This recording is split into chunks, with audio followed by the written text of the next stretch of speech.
The final episode of Loki has finally released, and there is much to discuss, including the reveal of Kang the Conqueror, the beginning of the multiverse in the MCU, the ending, the season 2 post-credit scene, and much more. In particular, I'm going to be giving you my breakdown of Loki episode 6 entitled For All Time Always, in the aim to help you guys understand the events and discover things you missed. This video will also contain spoilers from Loki episode 6, so if you do happen to be someone who hasn't watched the episode yet, then I would recommend watching this video after you've seen it. But if you want to watch more videos on all of the Disney Plus Marvel shows, then don't forget to support this video by giving it a like rating, subscribing to the channel, and turning on your notifications. Also, feel free to check me out on Twitter, Facebook, Reddit, and Instagram at Cortex Videos, which is all linked in the description below.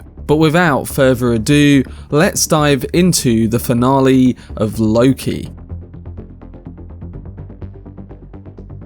So Loki episode 6, the finale of the latest MCU Disney Plus show, aims to tie up all of the loose ends explored in the previous 5 installments. The show was left with a tough task, but the Loki finale puts in a big effort to bring the mystery surrounding the TVA, the person at the end of the void, and Loki and Sylvie's relations to a decent conclusion. It attempts to do this while also posing some new questions for future MCU movies and TV shows to explore. It wasn't a perfect ending, and it goes about answering some of its questions in ways that I've seen shows about time answer them before, but a multiverse of spanners does create some interesting plot points to be explored in the future MCU. Having made it through the void in episode 5, in the final episode, Loki and Sylvie make their way to a mysterious citadel where the person pulling the strings at the TVA is located.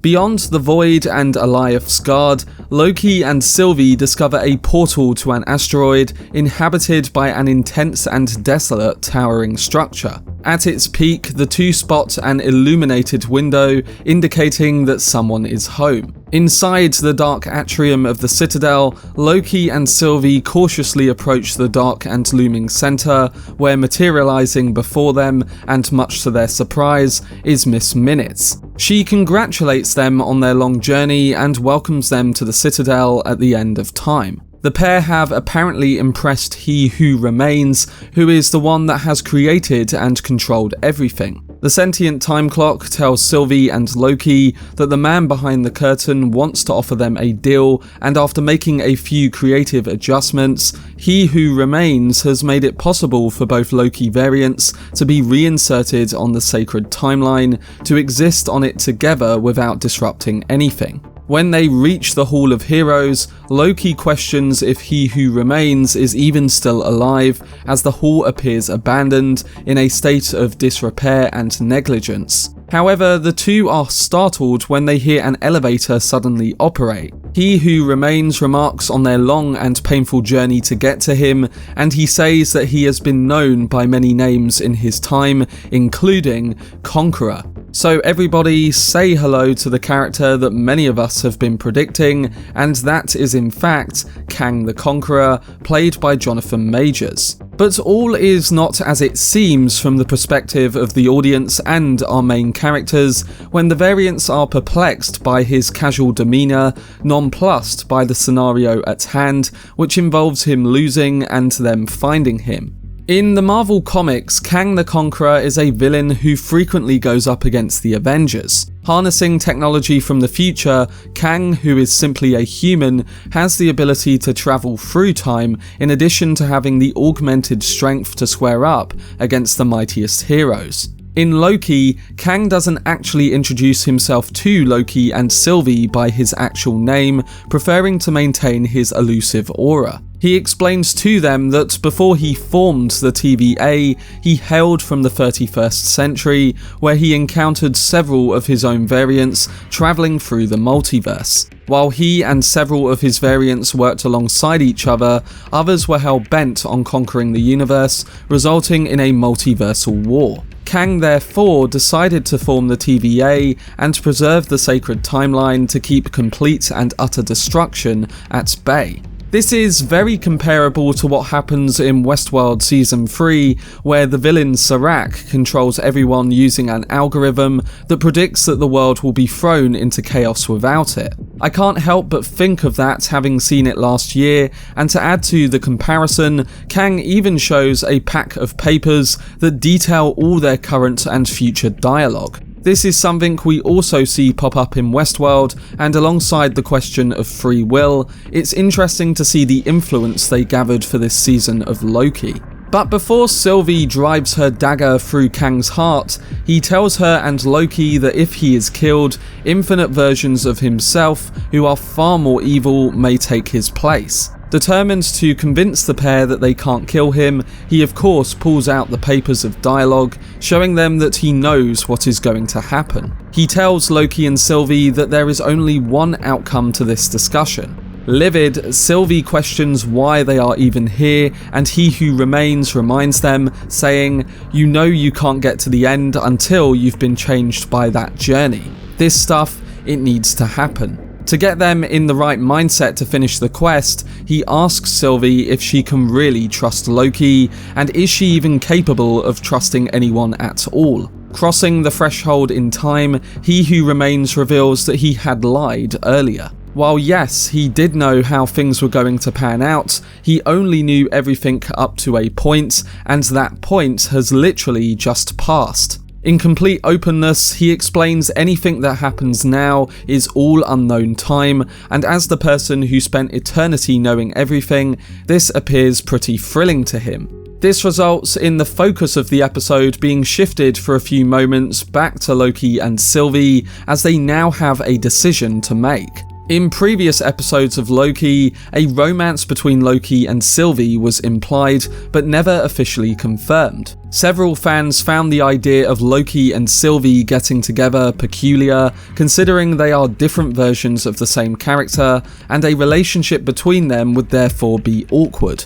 I personally share this opinion, and although the situation needs some emotion, I still find it slightly uncomfortable that they were playing on this. Nonetheless, it turns out that the connection between the pair was indeed of the romantic nature, as Loki and Sylvie share a kiss after going at each other's throats in a deadly fight. The duo go head to head after Sylvie expresses her wish to kill Kang, while Loki wishes to explore the idea of taking up his offer of taking his place at the head of the TVA. It ends with Sylvie banishing Loki back to the TVA before refocusing herself, ready to kill Kang. But alongside the plotline of Loki, Sylvie and Kang, we also cut to a brief few moments with Ravonna in this episode. Ravonna is committed to continuing the work of the TVA even after Loki and Sylvie's discovery that the three timekeepers were just androids. In the Marvel comics, Ravonna has a close connection with Kang, therefore, prior to the finale, it seemed likely that it would be revealed that she was with him the whole time. While the question of how much Ravonna knows is left unanswered, episode 6 sees her leave the TVA through a tempad portal, telling Mobius that she's going in search of free will. Before that, Hunter B-15 discovers that Ravonna had a past life on Earth, where she worked as a teacher in Ohio in the year 2018. So will Ravonna find Kang either in season 2 of Loki, or even in the next Ant-Man film? Well, it's left unanswered, but I'm guessing that because her character is very close to Kang, it would make sense that they go this route in Ant-Man or the second season of Loki. But coming to the end of Loki episode 6, we return to Sylvie, who finally kills the Kang we've been listening to. With no one at the helm to keep the timeline stable, branches begin to form, and while Kang dies, he tells Sylvie that he will see her again soon. This is clearly a nod to the versions of himself that will now be let loose, and expect to see an evil version of He Who Remains in an upcoming MCU property. So the villainous Kang the Conqueror looks set to be the next big bad.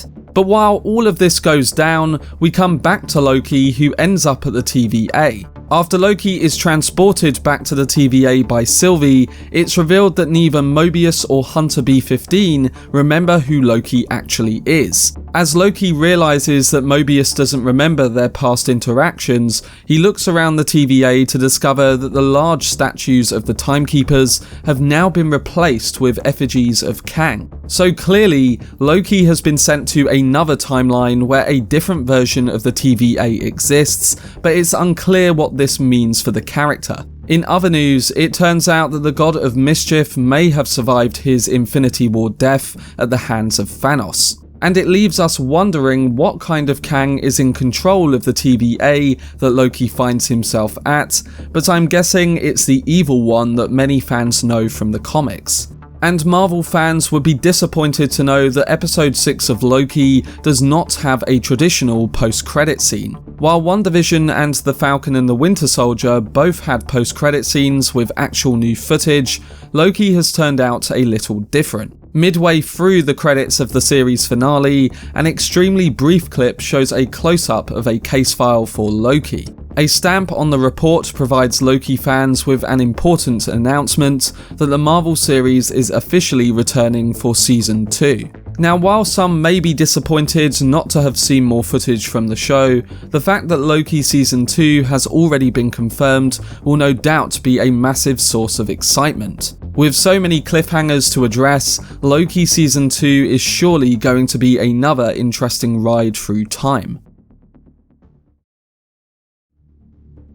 But that was my brief breakdown video on Loki Episode 6. Overall, the Loki finale is heavy on the talking, which is necessary to fully explain the madness of the previous 5 episodes. There is a lot to consume here, but there's also plenty of setup for where the show could be going. However, the highlight of Loki Episode 6 was actor Jonathan Majors, and though his presence was literally cut short, viewers were treated to the charismatic good version of himself. It's exciting to think about what the evil version of Kang will be like, and he will no doubt appear as Kang the Conqueror in upcoming movies. But when it comes to the weakest parts of this episode, the romance between Loki and Sylvie was probably one of the standout moments, and I do think that the show had many pacing and tonal problems throughout. But one thing I like in comparison to WandaVision and Falcon and the Winter Soldier is that Loki knew in the end what it wanted to be. WandaVision started as a more artsy MCU property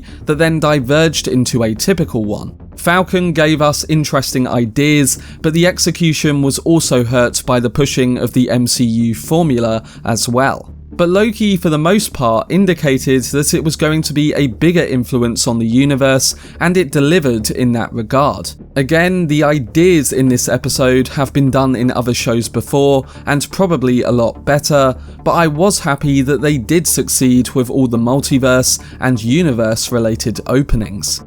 I'm giving episode 6 of Loki a 7.75 out of 10. I hope you guys enjoyed my breakdown, and overall, I'm interested to see where Loki goes from here in the MCU and in Season 2 of the Disney Plus show. I'm also intrigued to hear all of your thoughts on episode 6, so let me know down below in the comment section, as well as listing your predictions on where the character and show will be taken.